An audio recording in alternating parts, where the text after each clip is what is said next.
नमस्कार भावांनो, हिंद केसरी मैदानमध्ये आपलं सर्वांचं स्वागत आहे.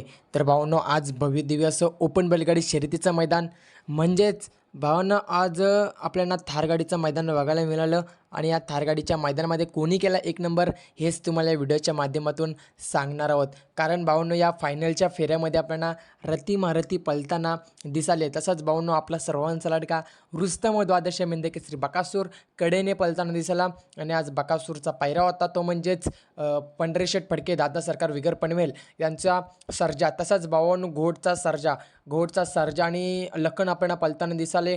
तसंच भावांनो विठ्ठल नाना बुतकर यांचा घरचा साज म्हणजेच हरणे आणि चिक्या. भावांनो, अशा लढती आपल्याला सुंदर अशा लढती बघायला मिळाल्या. सर्वांचं पारणं फेडणारं डोल्यांचं लढती आपल्याला बघायला मिळाल्या. आपल्या मनात बसलेलं की ही गाडी एक नंबर करेल, परंतु दुसऱ्याच गाडीने एक नंबर केला. तर नक्की भावांनो कोणी केला एक नंबर?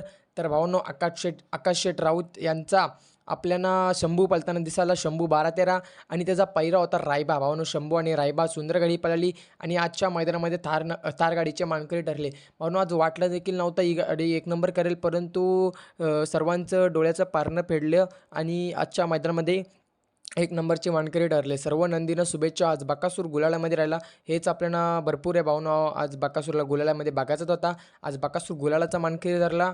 तर नक्कीच जे काही विजेते बैलगाडी मालक आहेत त्यांना सर्वांना शुभेच्छा. धन्यवाद भावांनो.